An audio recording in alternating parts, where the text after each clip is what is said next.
Alors je vous propose de lire un extrait d'un livre écrit par Matthias Gardel. Matthias Gardel a un PhD, un doctorat dans l'histoire des religions. Il est considéré comme l'un des plus grands spécialistes des mouvements extrémistes en Amérique du Nord. Donc Ku Klux Klan, Nation of Islam, etc. Et Matthias Gardel a écrit un livre sur la Nation of Islam. Et dans ce livre-là, intitulé In the Name of Elijah Muhammad, il parle de la culture hip-hop. Et voilà ce qu'il y dit.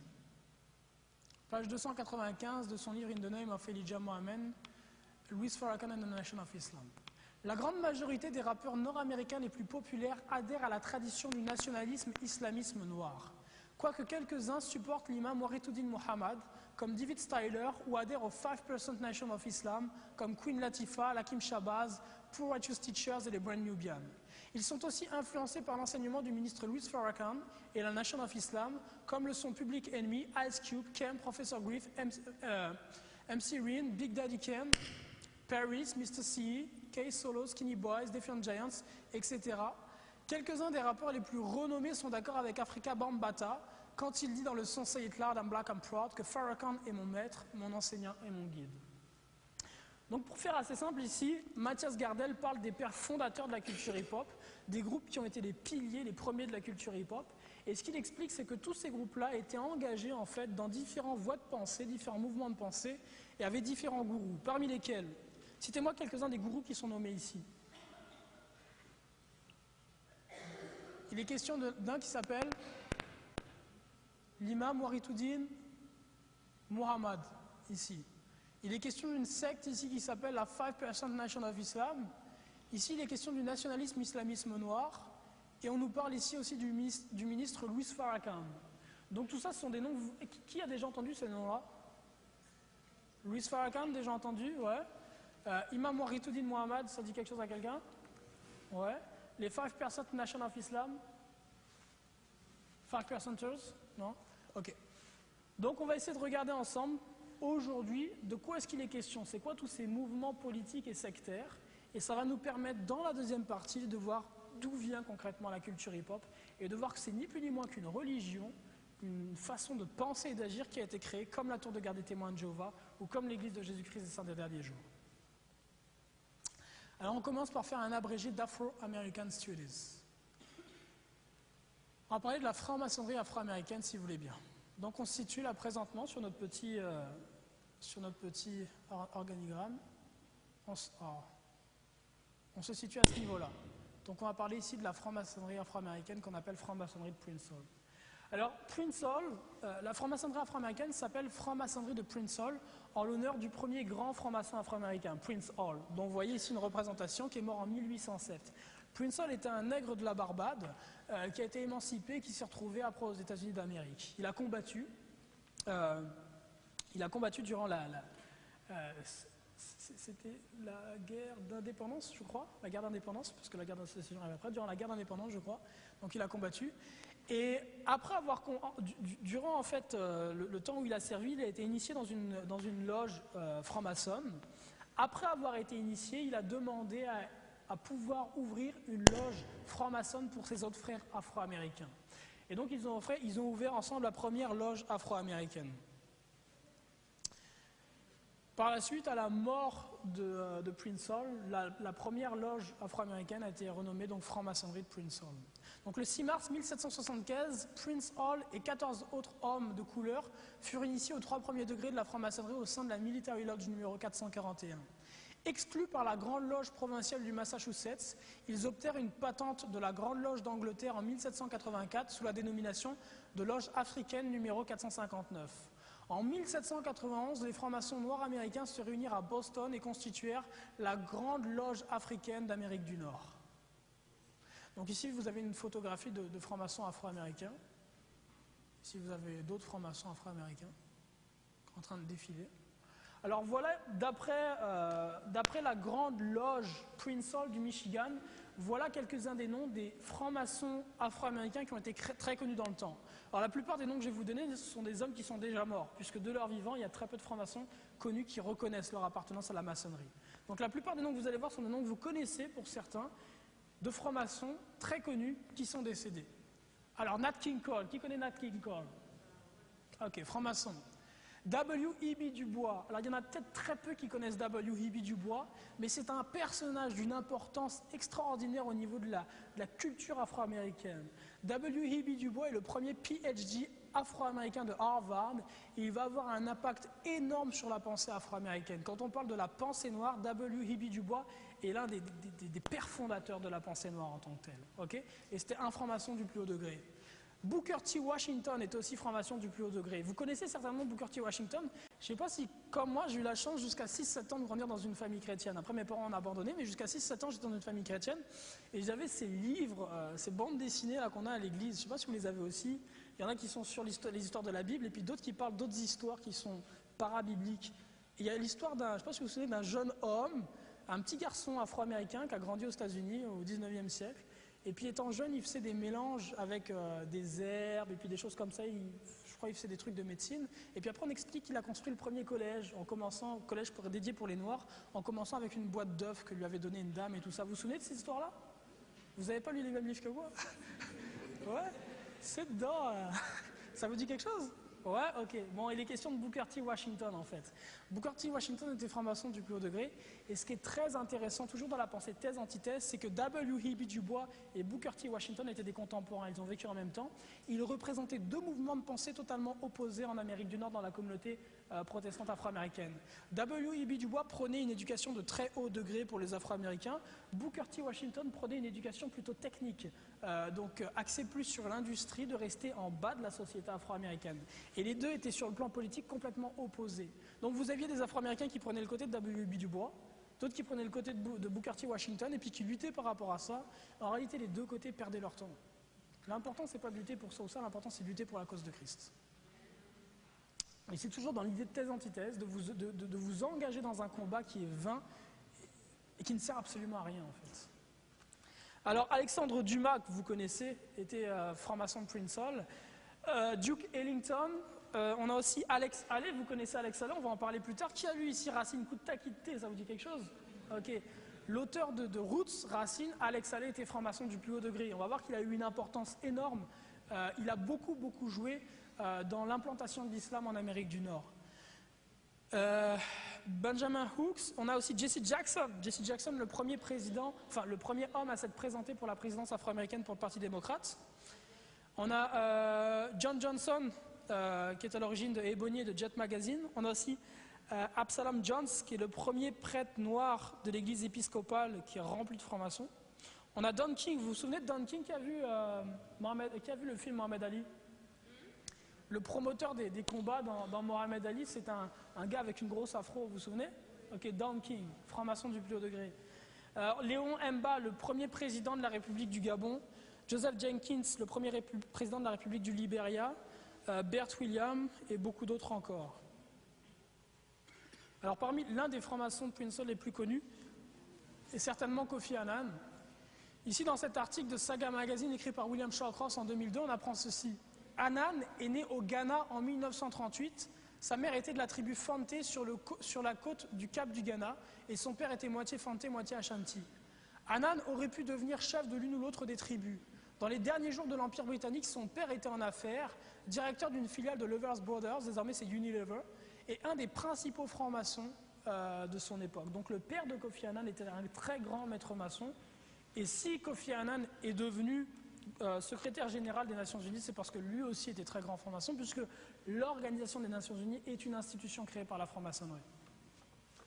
D'ailleurs, si vous regardez sur leur logo le nombre de segments que vous avez 32 segments extérieurs et un segment intérieur, ce qui fait en tout 33 parties dans le logo des Nations Unies, de UN.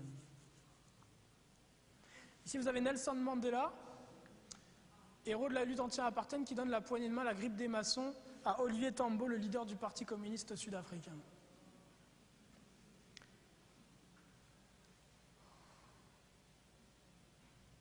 Ok, alors on va parler maintenant, si vous le voulez bien, après avoir parlé de la franc-maçonnerie de Prince Hall, on va parler du panafricanisme. Qui a déjà entendu parler du panafricanisme? Ouais.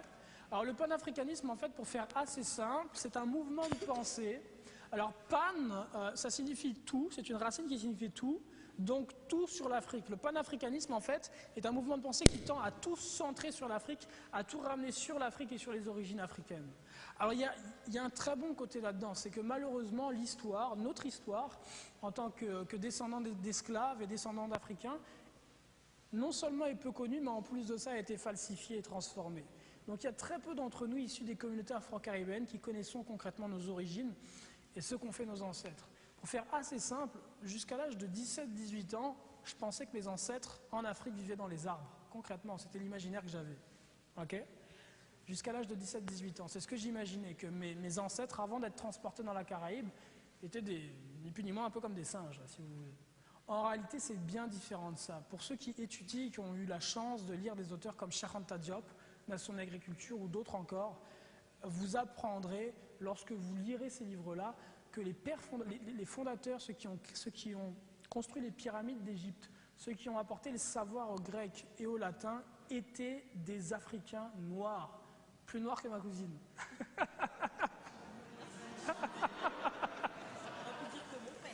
Ah, c'est positif. Oh.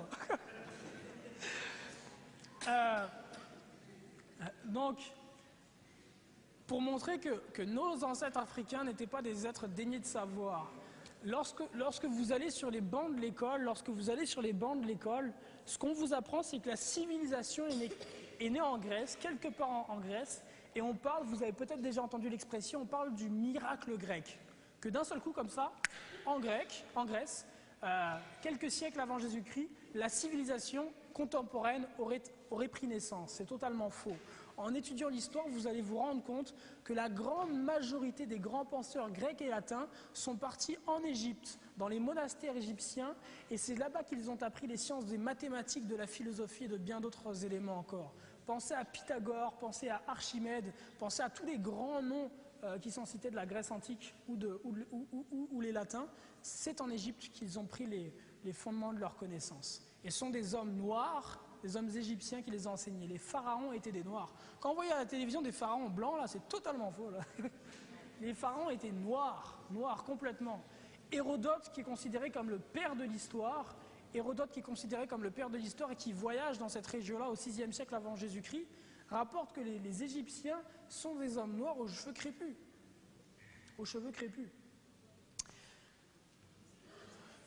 Alors, donc, pour conclure sur ce que je disais par rapport au panafricanisme, en fait, ça c'est le bon côté du panafricanisme. Le panafricanisme, en fait, va révéler ce qui a été caché par rapport à notre histoire. Maintenant, le mauvais côté, c'est que voilà ce que vont dire les panafricanistes et Cheikh Anta Diop, le défunt Cheikh Anta Diop en tête. Ce qu'ils vont dire, c'est, puisque les premiers ancêtres étaient des pharaons, dirigeaient le monde, puisque ce sont eux qui ont construit les pyramides, et puisque ce sont eux qui sont à l'origine des civilisations contemporaines, certainement leur mouvement de pensée et leur foi devaient être la bonne. Il nous faut revenir à leurs croyances, il nous faut adorer à nouveau Osiris, Isis, et avoir un culte, une religion qui soit basée sur la leur. Et c'est là l'écueil dans lequel on tombe. Et c'est là l'objectif du panafricanisme. Écoutez, moi, à Montréal, j'ai eu l'occasion de donner ce séminaire à l'UQAM, l'Université du Québec à Montréal, et à l'UDEM, l'Université de Montréal, qui sont deux des plus grandes universités francophones au monde. Et dans ces deux universités-là, vous avez un grand nombre d'étudiants qui proviennent du Cameroun et d'autres pays de l'Afrique, qui sont complètement baignés, complètement dans un mouvement à l'heure actuelle de pensée suicidaire. Ils adorent des dieux égyptiens, ils se saluent en disant Hotep, complètement sur notre planète, à cause de ces enseignements-là. Alors de quoi est-ce qu'il est question quand on parle du panafricanisme? Alors, les pères fondateurs du panafricanisme sont W.E.B. Du Bois, dont on parlait tout à l'heure, qui est le premier PhD noir de Harvard, et Henry Sylvester Williams. Ces deux hommes-là, en fait, sont donc au fondement de la pensée panafricaine. Ici, dans le système de connaissances indigènes du siècle africain par le professeur Matole Mochega, voilà ce qu'on peut apprendre dans cet article-là d'octobre 2006. Booker T. Washington et ses contemporains tels que W.E.B. Du Bois et Henry Sylvester Williams furent profondément influencés par Prince Hall, le fondateur de la première loge maçonnique africaine. Dans ses études de la franc-maçonnerie, Prince Hall découvrit que les fondateurs des nations occidentales n'étaient pas seulement influencés par la philosophie solaire, le Kara, et la science de l'Éthiopie et de l'Égypte antique, mais aussi que les sciences modernes étaient originaires de l'Éthiopie et de l'Égypte antique. Ainsi, Prince Hall était convaincu que les Africains pouvaient ressusciter leur ancienne gloire et construire une nouvelle Afrique. Cette inspiration le poussa à construire des loges et des écoles afin d'illuminer et d'éduquer les esclaves libres. Ainsi, l'éthiopianisme devient la philosophie fondamentale de l'association panafricaine qui fut établie par Henry Sylvester Williams en 1900. Donc ce mouvement panafricain a un seul objectif, c'est détourner les nègres fraîchement émancipés. Quand j'utilise le mot nègre, ce n'est pas de manière péjorative. À l'origine, nègre, c'est un mot qui est positif et qui veut dire noir, tout simplement. Ça n'a aucune connotation péjorative. Donc ne soyez pas choqués si j'utilise le mot nègre, ok? Donc, le mouvement panafricain, donc, quand il est créé, a été créé pour sortir les protestants afro-américains fraîchement émancipés de leur église Southern Baptiste, de leur église méthodiste, en tout cas du mouvement protestant, pour les amener à des mouvements de pensée différents et notamment à se centrer sur les religions païennes de l'Antiquité africaine. C'est ce qui est rapporté ici. Alors ici, vous avez l'éminent professeur Cheikh Anta Diop, décédé en 1986, qui a écrit notamment un livre Nation Agriculture qui est excellent, que je vous recommande, en ce que c'est un livre qui est une recherche scientifique sur nos origines, mais attention, ne tombez pas dans l'écueil. Il y a une vérité qui est développée, il y a une vérité qui est présentée. Maintenant, cette vérité-là qui est présentée est utilisée pour vous amener à vous éloigner de Christ. Alors que cette vérité, au contraire, doit vous permettre de vous ancrer davantage dans qui vous êtes et d'où vous venez.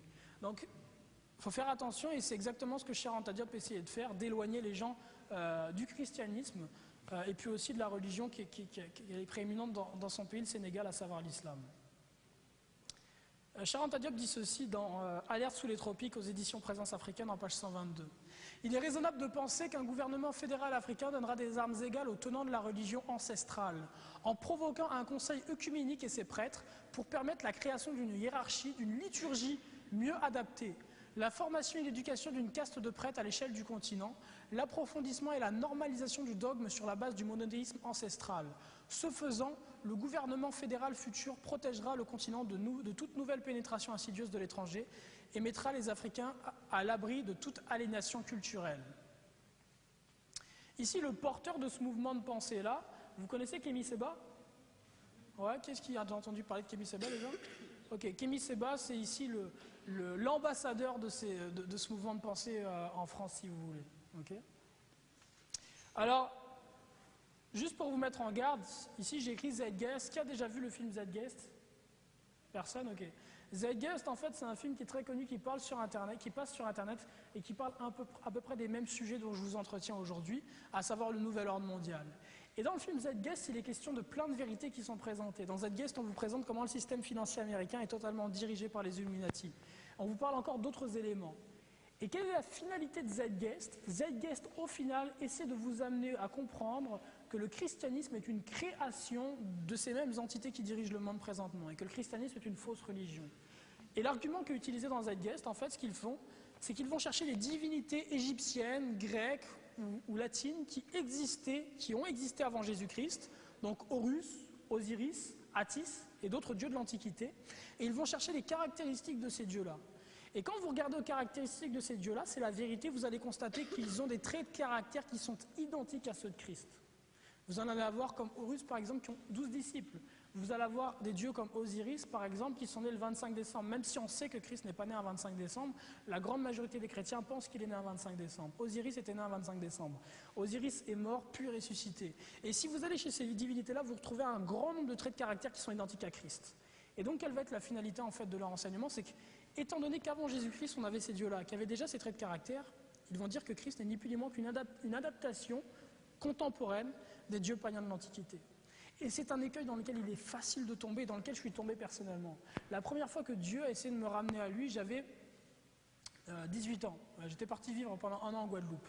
Et j'ai recommencé à lire la Bible et toutes ces choses-là. Et en même temps que je lisais la Bible, j'ai commencé à m'instruire sur mes origines, à lire Cheikh Anta Diop, à lire Gobineau, de l'inégalité des races, à lire pas mal de livres qui avaient attrait aux conflits raciaux et à l'origine, en fait, à mes origines et à ce qu'étaient les cultures africaines ancestrales. Et en même temps que j'ai commencé à faire ces recherches-là, je me suis axé sur l'étude de l'Égypte et j'ai découvert que Osiris, par exemple, avait beaucoup de traits de caractère identiques à Christ. Et ça a complètement sapé ma foi. Parce que je me suis dit, mais Si avant Christ, ces divinités païennes étaient déjà identiques, en fait, le christianisme, ça n'est qu'une adaptation. Et je me suis rééloigné de Dieu pour encore 4-5 années avant de revenir à lui à 22 ans. Ce qu'il faut comprendre, c'est que de la même façon que la Bible dit qu'avant le retour de Christ, il y aura des antéchrists, et Jésus nous dit, on vous dira que je suis ici et que je suis là, n'y allez pas. De la même façon qu'avant le retour de Jésus, il y aura des êtres qui paraîtront et qui ressembleront à Christ, des antéchrists. De la même façon, avant la première venue du Messie, il y a 2000 ans, il y a des antéchrists qui sont venus avant lui. Il y a des antéchrists qui sont venus avant lui et qui se sont fait passer pour lui, les dieux païens de l'Antiquité. Et c'est ni plus ni moins que la même logique. Cela ne doit donc pas saper votre foi, mais au contraire la renforcer. Alors, on va maintenant parler du garvéisme, si vous voulez bien. Qui a déjà entendu parler de Marcus Garvey? Ok. Marcus Garvey, là encore, est connu comme un statut de libérateur au niveau de la pensée panafricaine, a le statut d'un homme qui a combattu pour les droits des Afro-Américains, un peu comme Malcolm X et comme d'autres grands noms de la communauté afro-américaine. En réalité, Marcus Garvey était un homme qui luttait pour détruire la communauté protestante afro-américaine. C'était ça son objectif de vie.